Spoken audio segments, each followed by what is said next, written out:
Miss होतीये ना आपल्या परिसरातील ताजे अपडेट? तर मग आजच C24 तास या आपल्या YouTube चॅनलला लाईक करा, शेअर करा, सबस्क्राईब करा आणि बेल आयकॉनवरती क्लिक करायला तर अजिबात विसरू नका.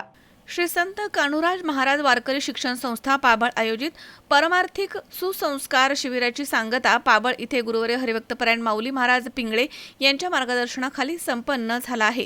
महिनाभर चाललेले हे शिबिर विद्यार्थ्यांसाठी एक अमूल्य पर्व ठरलं आहे.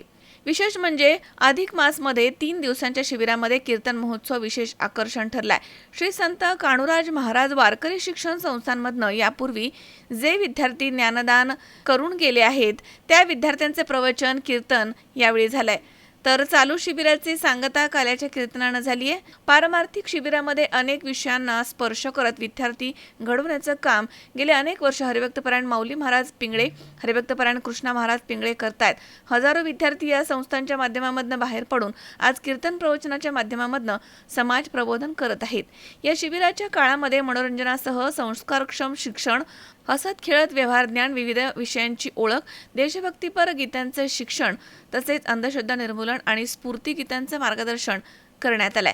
तसेच स्मरणशक्तीचे विविध खेळ, सूर्यनमस्कार, योगासनं, तज्ज्ञांचे मार्गदर्शन, प्रात्यक्षिक कार्यशाळा, मृदुंग, पेटी आणि प्रत्यक्ष गायन कला यांचे प्राथमिक धड्यांबरोबरच त्याचे प्रत्यक्ष सादरीकरण या ठिकाणी करण्यात आले. यामध्ये मोठ्या प्रमाणात आजी-माजी, विद्यार्थी-विद्यार्थिनी यांनी सहभाग घेतला होता.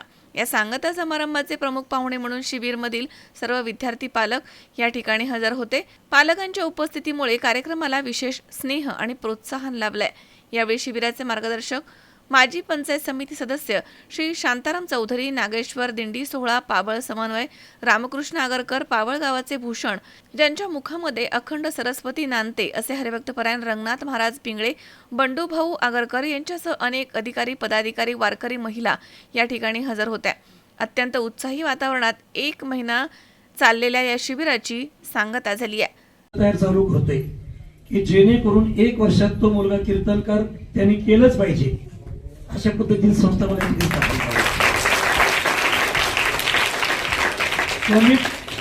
कमीत त्या मुलाने रंगनाथ बाबा हरिपाठ आणि भजन 1 वर्षात वाजवलंच पाहिजे. ते बी तुटपुंज नाही, त्याच्या गावातलं भजन त्यांनी चालवलंच पाहिजे. त्याचबरोबर मला समाधान एक वाटतंय की मी कृष्णा महाराज सांगितलं तुम्हाला कॉम्प्युटर चांगलं चालवता येते. 2-3 कॉम्प्युटर युजगळू द्यात, बिघडू द्यात, त्याचा खर्च मी करतो. पण त्या मुलांना कॉम्प्युटर सुद्धा आपल्या संस्थेत शिकवायची. त्याच्यानंतर माझी सुनबाई, माझी दिदी, माझी लेखच येते, माझी नात आहे पण माझी लेख येते. सायन्स तिचं मला वाटतं डबल ग्रॅज्युएट झालेलं आहे सायन्सचा. मुलांना प्रायव्हेट तास लावायची गरज नाही. कृष्णा महाराजांचं बीएडनी 3 विषय पूर्ण झालेले आहेत. त्या 3 विषयात मुलांना प्रायव्हेट तास लावायची गरज नाही. आळंदी सारखे प्रायव्हेट तास लावले म्हणजे पैसे सुद्धा घ्यायची सवय म्हणायला नाही. म्हणजे पालकांना ते सुद्धा म्हणणार नाही की आम्हाला प्रायव्हेट तासाचे पैसे देतात काय नाना. इतकी सुंदर संस्था भीती चालू करणारे नाना फाना तोटा या दरम्यानी आळंदीपेक्षा तर नक्कीच कमी खर्चात आपण ती संस्था चालू करणारी. त्या उटगंडाला, नानाला, नानीला, ग्रामस्थांना सगळ्यांना यावं लागेल. आणि त्यात माझ्या आईला आणि ज्ञानेशला पहिली विनंती असत तुम्ही दोघांनी स्मृतीच्या उदाहरणाला हेच माझं खरं म्हणे याकरता भरते. त्याच्या गुरुजींनी खाण्यापासून तर मला फुकट कला दिली माहीत आई. कुठल्या प्रकारचा माझ्या रुपये घातला नाही त्या गुरुजींनी. आशा वाटत होती ज्ञानेश तरी किंवा सोनू दादा तरी. आईला आग्रह केला आणि आईने त्या दोघा जोडी नाही तर घेऊन आले. मला फार बरं वाटलं. पत्रकार माझे बंधू आहेत, त्यांना सांगावं लागलं नाही की या छोट्याशा कार्यक्रमाला तुम्ही या. ते सुद्धा आलेत, आपण सगळे ग्रामस्थ आलेत. हे सगळ्यांचं या ठिकाणी मनापासून स्वागत करतो. होत असताना या परिसरातील आणि या जिल्ह्यातील ज्या ज्या विद्यार्थ्यांनी या ठिकाणी येऊन या शिबिरामध्ये भाग घेतला त्या विद्यार्थ्यांचा आणि त्यांच्या पालकांचा मी पहिल्यांदा पाबळ गावाच्या वतीनं हार्दिक असे आभार मानतो. हार्दिक असे या ठिकाणी 34 वर्ष झाली. 34 वर्षामध्ये बरेचसे कीर्तनकार तयार झालेले आहेत, बरेचसे पखवाद वाजवणारे तयार झालेत, पेटी मास्तर तयार झालेत.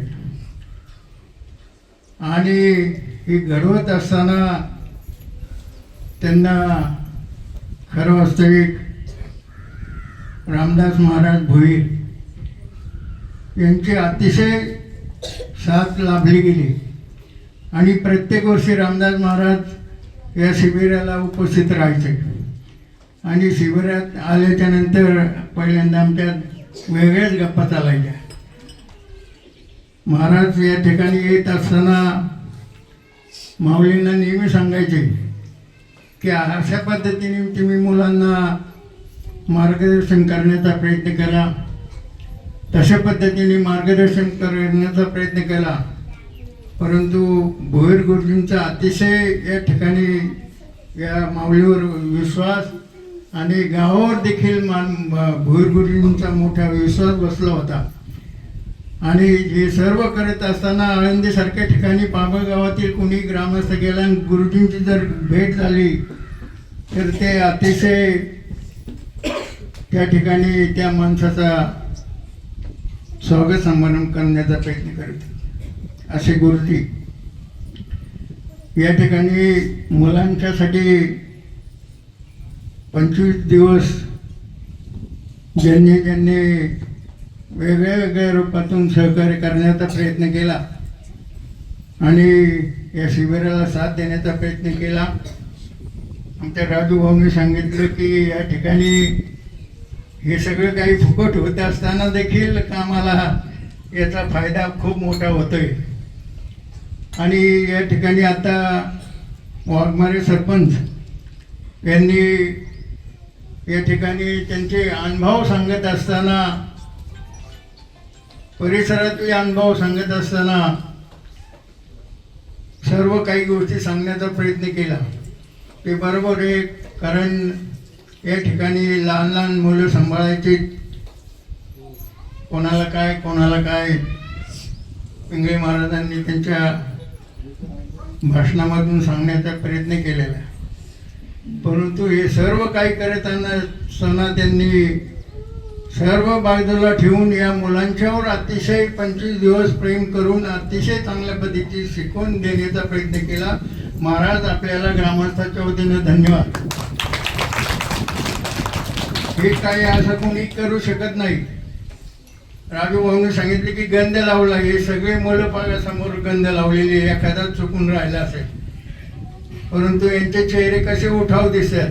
गावामधून काल दिंडीची मिरवणूक चालली होती, एकच पायऱ्याव आणि एकच त्यांचं टाळ पखवाद्यावर लक्ष असताना अतिशय चांगल्या पद्धतीचं दिंडीची मिरवणूक होत असताना या मुलांच्यावर पाण्याचा दृष्टिकोन गावकऱ्यांचा अतिशय चांगल्या पद्धतीचा होता की ही छोटी छोटी मुलं हे करू शकतात आणि आपण नुसती बघ्याची भूमिका घेत असतो, परंतु ती बघ्याची भूमिका सुद्धा घेत असताना ती सुद्धा चांगल्या पद्धतीने घ्यावी लागते. तेव्हा या मुलांना त्या ठिकाणी आधार पोचतो. तेव्हा अधिकचा वेळ न घेता या ठिकाणी मुलांची जेवणाची वेळ झालेली आहे, सांगता समारंभ झालेला आहे. तेव्हा अधिकचा वेळ न घेता मी सर्व उपस्थितांच्या वतीनं या कुलस्वामींनी या संस्थेचे या ठिकाणी सुरू करणार त्या संस्थेला देखील जे काही सहकार्य करण्याचा प्रयत्न राहील किंवा लागेल तो करण्याचा प्रयत्न ग्रामस्थ करतील, हीच मी या ठिकाणी गुरुकुल संस्थेला ग्वाही देतो. आणि पुनश्च एकदा आपणा सर्वांचं हार्दिक असं स्वागत करून हार्दिक असे आभार मानून मी माझं मनोगत घेतो. तर खरंच सांगतो मी की ह्या उजाड माळरानावरती जर असा सोन्यासारखा हिरा जर तुमच्या गावात जन्माला आला असेल तर त्या हिऱ्याचं नक्कीच तुमच्या सारख्याने चीज करताय. आता सांगितलं नाना नानी आम्हाला काय सांगतात. आता मी पहिल्यांदा पाहिलं शांताराम नाना चौधरी कोण काय, म्हणजे बऱ्यापैकी मला माहिती आहे तुमचा पाणीदार क्षेत्र तेव्हापासून आंदोलनापासून खासदार आढळराव पाटील होते तेव्हापासून पावल समाजाचा चांगला संबंध. पण जर अशा माणसाला जर आपल्या सर्व ग्रामस्थांनी तुम्ही तर हातभार लावतायच. आणि गुरुजी मी तुम्हाला सांगतो की आमच्या ग्रामस्थांतर्फे असो किंवा वैयक्तिक आमच्या कुटुंबातर्फे असू द्या किंवा आमचे बंधू आहे काका महाराज आहेत नवनाथ गायक, तुम्हाला कुठल्याही गोष्टीची कमी लागली. तुम्ही आता म्हणले आम्हाला कॉम्प्युटर म्हणले 2-3 बिघडले ना, तुम्हाला पुढल्या वर्षी म्हणा किंवा तुम्हाला कधी लागतात, तुम्हाला किती कॉम्प्युटर लागतात तेवढं सांगा. आम्ही सर्व ग्रामस्थांच्या वतीने आणि आमच्या स्वतःच्या वतीने तुम्हाला जी काही कुठली अडचण येईल ती आम्ही नक्कीच तुमची पूर्ण करू. भले तुम्ही माणसाल की आम्ही शिकवायला जातोय म्हणून हे देतात, तुम्ही उद्या नाही आले तरी आम्ही देणारच, हेही सांगतो. असं काही नाही की बाबा नाही का माणूस काय म्हणतो की बाबा स्वार्थ असतो माणूस तिथे हे करतो, तसं नाही. जर चांगलं काम एखादा व्यक्ती करत असेल तर त्याला नक्कीच आपण मदत केली पाहिजे. आता मग अशी सांगितलं का मामांनी बोलताना की बाबा मुलांचं आई वडील येतात जातात, तर चांगली गोष्ट. आई वडिलांना विनंती की 4 दिवसांनी 8 दिवसांनी काय फरक पडत नाही. आता आमची 2 मुलं होती, माझी नव्हती पण मी आणून सोडली होती, त्यांची जबाबदारी माझ्याकडे होती. मी 4-4, 5-5 दिवसांनी फक्त गुरुजींना फोन करायचो की बाबा मुलांचं काय तर व्यवस्थित होती. 4 होती, 2 पळून गेली. 2 माईंनी अक्षरशः त्यांच्या मुलीला एवढा जीव लावणार नाही एवढा माईंनी जीव लावला, तरी ती मुलगी नाही राहिली. ठीक आहे, काय हरकत नाही. आता त्या 2 मुलांच्यामुळे आम्हाला इथं यायला मिळालं आणि त्यांच्यामुळे खऱ्या अर्थानं तुमच्या ह्या शिबिराचा आम्हाला लाभ झाला. कुठल्या प्रकारची अडचण असली काही असलं तरी निम्म्या रात्रीचा गुरुजी फोन केला तरी आम्ही तुमच्यासाठी सदैव उभे. मलाही माहिती मुलांच्या काय अडचणी असतात. 14 वर्ष वाडिया कॉलेजचं शिबिर आमच्या गावात यायचं. FIBSCच्या सायन्स साईडची मुलं मुली 100 विद्यार्थी असायचे, त्यांच्याबरोबर शिक्षक असायचे. मी रात्र झोपत नसत का आपल्या गावात आल्या जर एखाद्या मुलाचं काय झालं, एखाद्या मुलीचं छेड काढली गेली, एखादे काय आलं तर हा गावाला कलंक असतो. महाराजांच्या जागेवर बरोबर राहतात किंवा ते शिक्षकांच्या जागेवर बरोबर राहतात, पण कुठल्या गावात झालं समजा उद्या आमच्या मुलांचं काय झालं, गुरुजी मागाशी म्हटले की लिहून घेतलेले, पण ज्यावेळेस आपल्या एखादा वाईट प्रसंग घडतो तेव्हा आपण त्या लिखाणाला अजिबात किंमत देत नाही. आपण काय म्हणतो लगेच आता आपण गुरुजीची स्तुती करतोय, पण जर एखादी अनैतिक घटना घडली तर आपण त्यावेळेस लगेच लोक बोट दाखवतात, यांचं काम नव्हतं का, यांना जमत नव्हतं, यांनी करायचं काय. तुम्ही चांगला निर्णय घेतला पुढे 100 सांभाळायचे ना 50 सांभाळा, कारण उद्या भविष्यात आता मगाशीच मी सांगितलं की आता एकच मुलगा आहे त्याच्यामुळे ती लोकांना जास्त असती. आणि ज्या पद्धतीने मुलं समजा आता बघा आपण लहान मुलं रडायला लागलं तर घरात लगेच आपण मोबाईल देतो, पोरग लगेच थांबतो. मला तेच म्हणायचं जर रडायला लागलं ते थांबतोय ना त्यालाही म्हणा ना तुम्ही चल त्यावेळा तुला मोबाईल देतो. मी तर अशा मताचा गेंदावा देतो 20,000 40,000 देतो म्हणजे करत माझ्याबरोबरच, माझ्या बरोबर बसतो, माझ्या बरोबर कीर्तन आहे, माझ्या बरोबर पकवाद वाजवायला शिक. मग आता मी पाहिलं की गुरुजींची एवढी नाते म्हणजे संस्कार कसे असतात. घरात जर कुटुंबात ते वाजायला लागलं तर ती पोरगी टाळ्या वाजवी. म्हणजे आपणच आपल्या घरातच जर आपल्या पेटी नाही, पकवाद नाही, टाळ नाही, आपल्या घरातच आपल्या कपाळाला बुक्का नाही, आपण लोकांच्या पोराकडून अपेक्षा ठेवायची अरे बघा याच्या कपाळाला गण नाही. आपण कीर्तन चाललं आपण काय होतो हे गावातल्याला काही काम नाही, आणलाय कोणतरी महाराज धरून आणि बसले त्याचा. अरे तुला काम नाही ठीक आहे, ते चालल्यात ते ऐकतात अडचण नाही. अहो मुक चित्रात सुद्धा मागाशी मामांनी सांगितलं की तुमच्या जनावरांच्या सुद्धा कानावर येऊन ती जनावर सुद्धा जर प्रसन्न होत असतील तर आपण जीवन माणसं आहे. माऊलींनी रेड्यामुखी वेद वाजवले, आपण तर जीवन पाहायचे रेडे येतो, आपल्याला काय अडचण आहे. नका काय परमार्थ. मी नाही म्हणत असं की प्रपंच सोडून परमार्थ करा, मी एवढा मोठाही नाही. मी परवा दिवशी एक मिसाळ महाराज म्हणून होते त्यांच्या पुढे मला एक बोलण्याची संधी मिळाली, खूप मोठी विभूती होती.